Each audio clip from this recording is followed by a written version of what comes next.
Hello and welcome to Star Diary, the podcast from the makers of BBC Sky at Night magazine. You can subscribe to the digital edition of the magazine by visiting iTunes, Google Play or Apple News, or to the print edition by visiting skyatnightmagazine.com. Greetings, listeners, and welcome to Star Diary, a weekly guide to the best things to see in the Northern Hemisphere's night sky. As we're based here in the UK, all times are in BST. In this episode, we'll be covering the coming week from the 8th to the 14th of July. I'm Ezzy Pearson, the magazine's features editor, and today I'm joined by Mary McIntyre, an astronomer and astronomy writer. Hello, Mary. Hi, Ezzy. So, do we have anything exciting coming towards us in this week's night sky? Well, we're still dealing with not a lot of darkness, but there are some interesting things to see this week. So there are plenty of planets on show, a couple of faint comets, and a swan and a butterfly in a teapot, and see if you can spot Barry Manilow on the moon. So we'll come to him in a minute. Okay. I'm intrigued by those last two. Let's go. I'm going to keep you waiting for that and talk about the planets first. Most of them are in the morning sky. So a couple of them are getting better. They are rising earlier and we are getting a little bit more darkness now. So Saturn is in Aquarius, rising at around midnight. That's mag plus 0.8. So that's getting better placed and a decent magnitude for you to be able to spot that. Mars is mag plus 1 and lies in Taurus and to the right of the Pleiades. That's rising at about 1:40 a.m. So it will still be competing with a little bit of twilight, but definitely better than it was last week. Uranus is mag plus 5.8, and that is also in Taurus, and that's rising about 2 a.m. and lies to the left of Mars.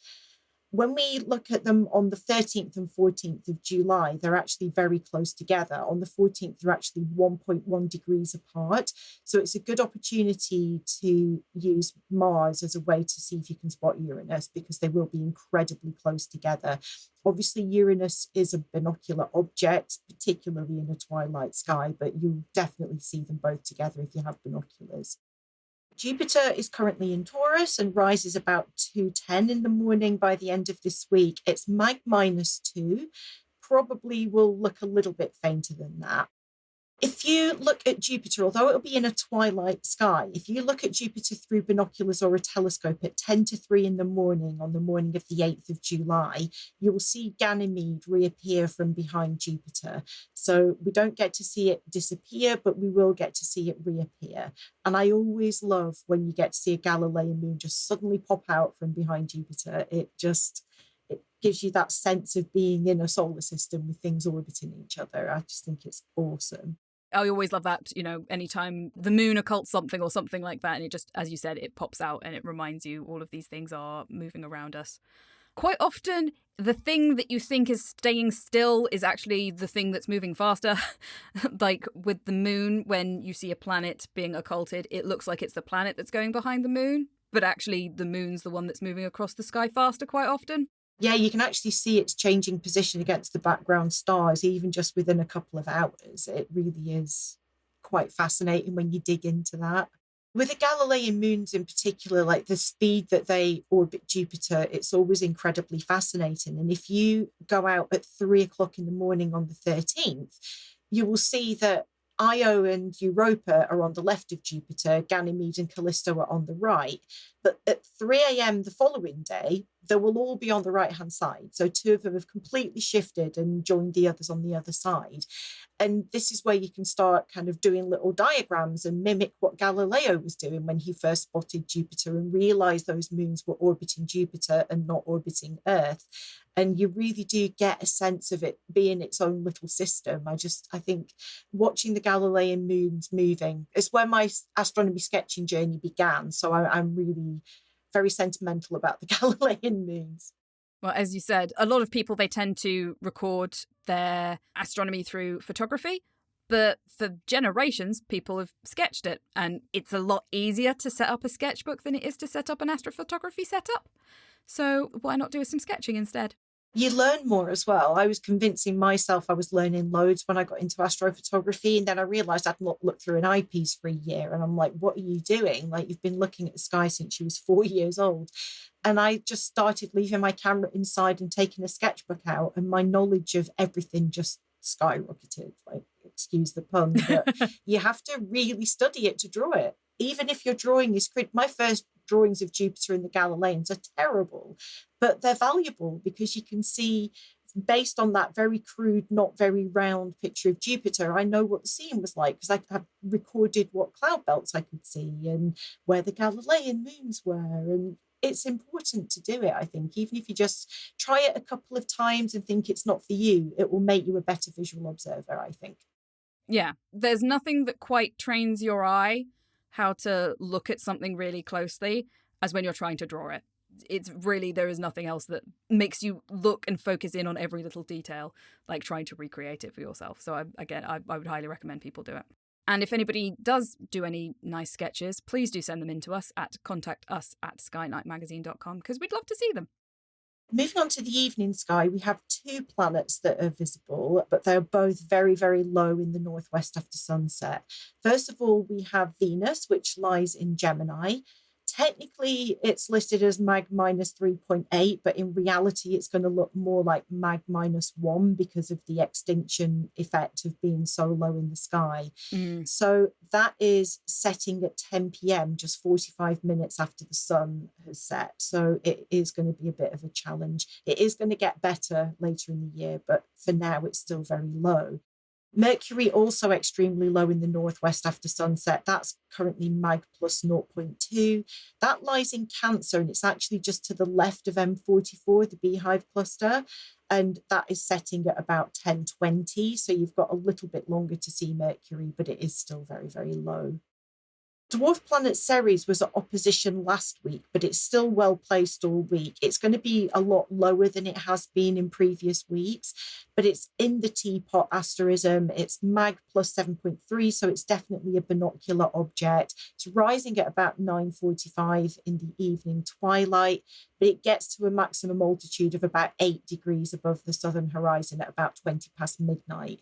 But you should still be able to spot that. 8 degrees is okay for something like Ceres at that magnitude. So with binoculars, obviously, you will need binoculars to see it. Now, another one that is a challenge, but definitely worth seeking out, is the fact that Pluto reaches opposition on the 23rd of July. So that is currently well placed as it approaches opposition. So it lies in Capricornus, and its highest point is about 2 a.m. when it's 15 degrees above the southern horizon.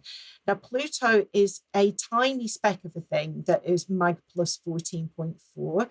So this is definitely something that will need optical aids. But even if you just take a long exposure photograph, you may just see that little speck of Pluto. Now, bear in mind, this is so far away that even the best picture of it we ever had with Hubble was just a cluster of pixels until New Horizons went there. But now we've seen what it actually looks like. I'm excited by that tiny speck. I'm kind of like, yeah, I've got it. It's here. And it's never going to be anything more than 1 pixel on my equipment, but I'm still here for it. It's always fun to seek it out because since its demotion, I don't think people talk about Pluto as much as they should. There is a reason why Pluto wasn't discovered until 1930. It is very far away and it is very dim. As you said, the New Horizon probe, which flew past it, which gave us the first ever close-up view of it. So we do at least know what it looks like. I think that helps quite often when you're looking at these things on the night sky. Even though all you can see is a bunch of blurry pixels, you can imagine what it looks like because New Horizons has been there. And if you'd like to find out more about what New Horizons is currently up to, then please do pick up a copy of the July issue of Sky Night magazine, because we have a feature updating you on everything going on with New Horizons at the moment. So keep an eye out for that.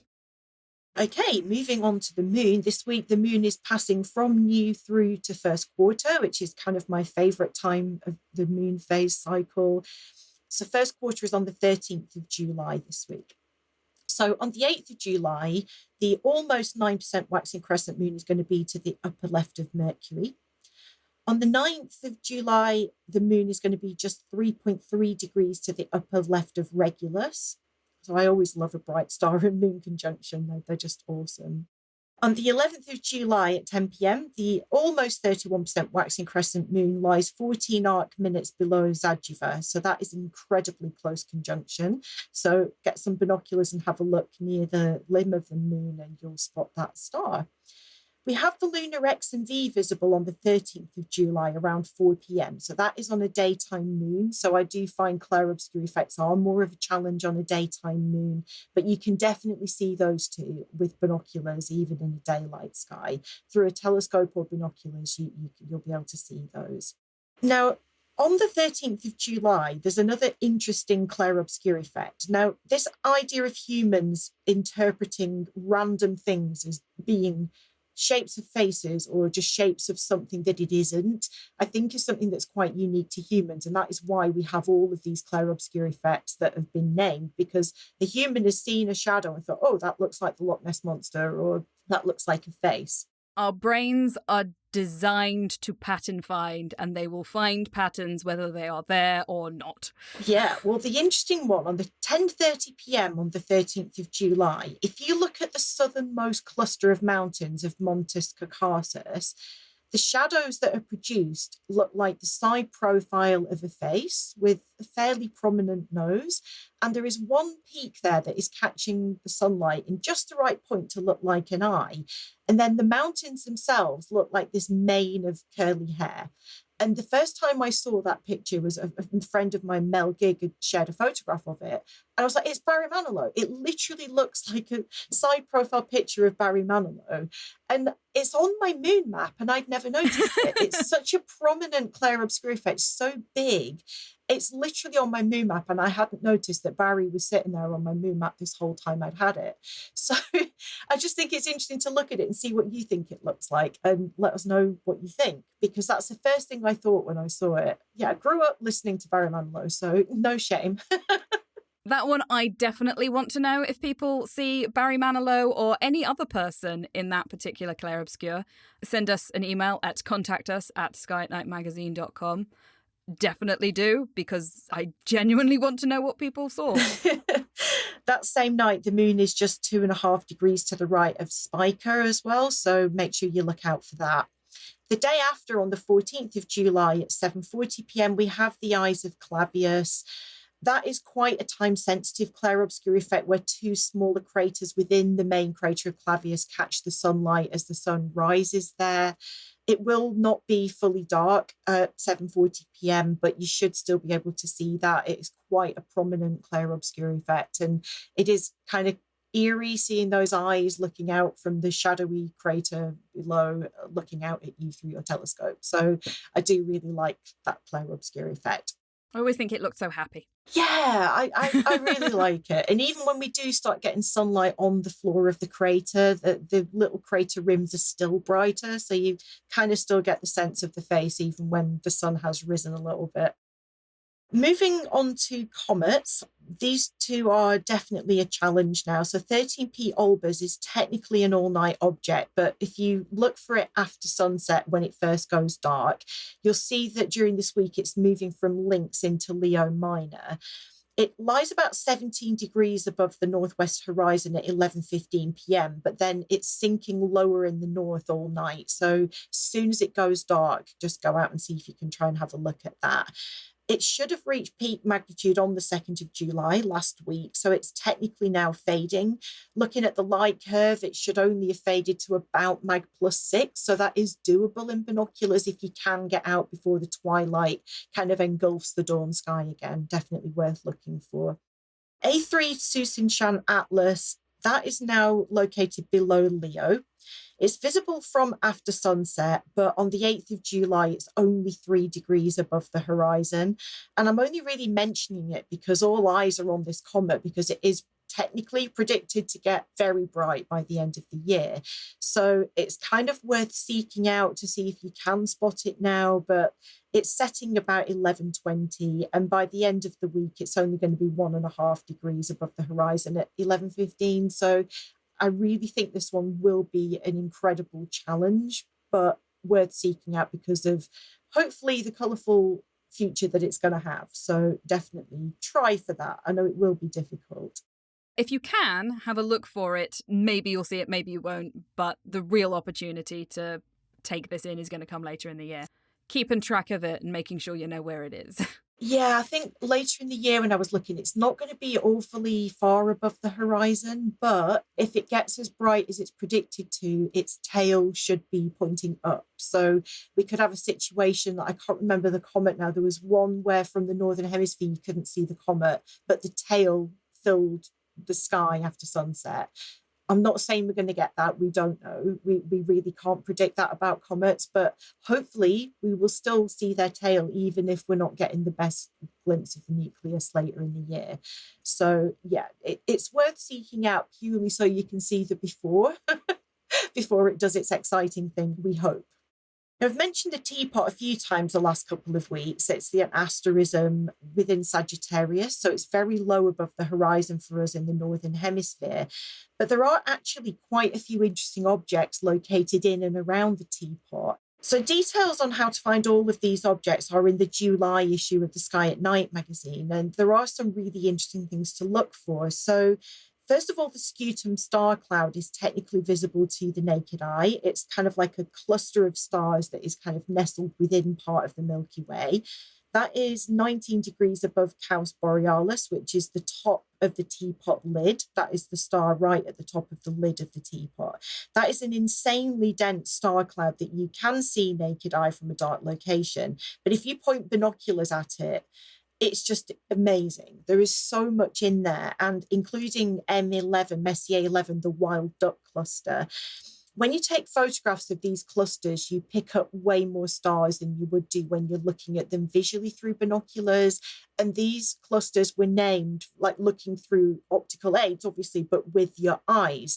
And your eyes are seeing just the bright patterns. And that is when your brain starts to interpret them as something when they're just a bunch of stars. But the wild duck cluster, when you actually look at it in binoculars, does sort of resemble a duck. Whereas if you take a picture of it, it just doesn't. So visually through binoculars, it will more likely resemble that. It's actually the densest of all open star clusters. There are about 3,000 hot blue stars within that cluster. So it is an incredibly dense star cluster, which is definitely worth seeking out. You've also got the Swan Nebula, Messier 17. That's 11 degrees to the lower right of the scutum star cloud. So if you start with the star cloud and work your way down that way, in large binoculars, you kind of get this really interesting spindle of light. It doesn't resolve the stars, but you get what does look like this spindle. And then with averted vision, there's this hook at the end, which kind of makes it look a little bit like a swan's neck. So that's another one that is named for how it looks visually through a pair of binoculars or a telescope. Obviously, if you probe deeper and do photography of it, you may start to resolve more of the detail, but visually that's what it'll look like. Also in that area, we've got Messier 22, which is actually the largest globular cluster that's visible from the UK. And that's just 2.5 degrees from Caus Borealis. So that's definitely one you should easily be able to find if you start with the top star of the teapot lid. And finally, in that area, we've got the butterfly cluster, Messier 6. That's 9.5 degrees to the right and slightly up from Caus Australis. And some of that cluster is actually visible to the naked eye. But if you then kind of point your binoculars at it, you'll start to not only see the wings, but you'll start to see the antennae and just some more detail within it. And it will sort of resemble the silhouette of a butterfly. So it has those two lobes of stars and then the little antennae. And really beautiful. So definitely worth having a look for that visually as well. It's a veritable menagerie going on over there, it seems. You've got wild ducks and swans and butterflies. Lots of wings all flapping about all over the place. Definitely. And it's a beautiful part of the sky to just look at with binoculars anyway, because the Milky Way is kind of running to the right of the teapot. And at this time of year, we're starting to get a little bit more darkness than we did when it was at its highest. You can still see some really beautiful bits towards the core of the Milky Way if you look down that way. We are in the middle of July now, but noctilucent cloud season continues through this month, so definitely keep an eye out for those. They will be sometimes visible in the northern sort of horizon, about an hour to 90 minutes after sunset or an hour to 90 minutes before sunrise. And if they're there, you will see this beautiful kind of glowing whitish blue structure, which just looks very different from all the other clouds. The reason they glow like that is they're just so high up that they're still getting sunlit when us down here on the Earth are actually in shadow. So it makes them glow out against the background. So they're definitely worth seeking out this week. Finally, we have some excellent passes of the International Space Station. The last couple of weeks, they've been visible in the early hours of the morning, but we're now getting some that are visible before midnight as well. So if you're not somebody that likes getting up in the early hours, you can now see some nice space station passes before midnight. So check the local times for when that will be visible from where you are. Well, thank you very much for taking us through that week, Mary. It sounds like we've got lots of things to be seeing in the night sky. And if our listeners at home want to keep up to date with all of the latest stargazing highlights, please do subscribe to the Star Diary podcast, and we'll be back here next week with even more tips of what's coming up in the night sky.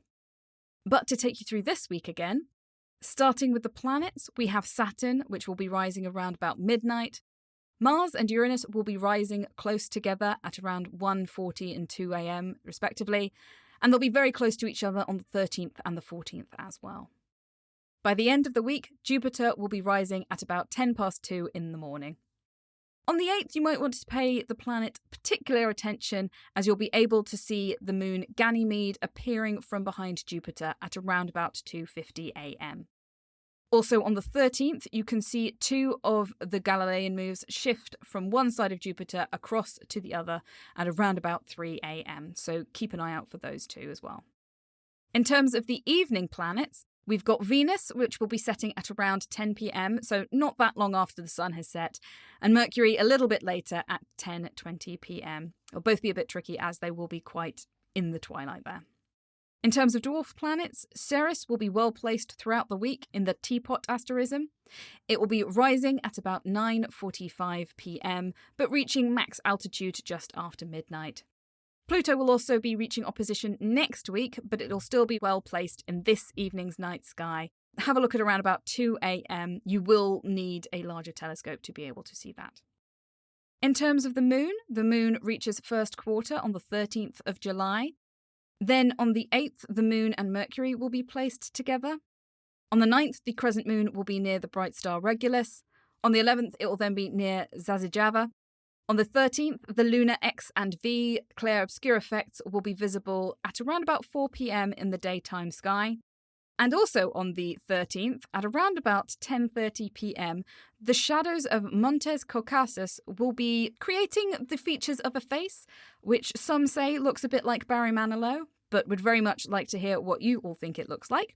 And also on the 13th, the moon will be near the star Spica. And finally, on the 14th, the Eyes of Clavius effect will be visible at around about 7:40 p.m. That's a very specific time, so you do need to make sure that you are prompt for that one. In terms of comets, Olbers is moving through links into Leo Minor. It is beginning to fade now, but is still visible in the night sky. Susishan Atlas is below Leo at the moment and is very, very low in the night sky. It is going to be getting brighter towards the end of the year, but if you want to keep an eye on it now and track its path, it will be very low. The Teapot asterism is also on display throughout the week. If you want to find out more about some of the objects that you can see inside of it, such as the Scutum star cloud, the Wild Duck cluster, the Swan Nebula, and the Butterfly cluster, make sure you pick up July's issue of Sky at Night magazine, where we have a guide all about how to get to grips with those. NLC season continues, so keep an eye out for those after sunset and before sunrise. And there are also several bright ISS passes for those of us in the UK. Keep an eye out for those. We've got guides over on our website, and I will put them in the show notes below as well about how to keep track of the ISS and make sure you catch up every pass that's going overhead. So lots of things to be getting on with this week, and hopefully even more next week, and we will see you back here for more stargazing highlights from all of us here at Sky at Night magazine. Goodbye. If you want to find out even more spectacular sights that will be gracing the night sky this month, be sure to pick up a copy of BBC Sky at Night magazine, where we have a 16-page pull-out sky guide with a full overview of everything worth looking up for throughout the whole month. Whether you like to look at the moon, the planets, or the deep sky, whether you use binoculars, telescopes, or neither, our Sky Guide has got you covered, with detailed star charts to help you track your way across the night sky. From all of us here at BBC Sky at Night magazine, goodbye. Thank you for listening to this episode of the Star Diary podcast from the makers of BBC Sky at Night magazine, which was edited by Lewis Dobbs. For more of our podcasts, visit our website at skyatnightmagazine.com/podcasts or head to Spotify, iTunes, or your favourite podcast player.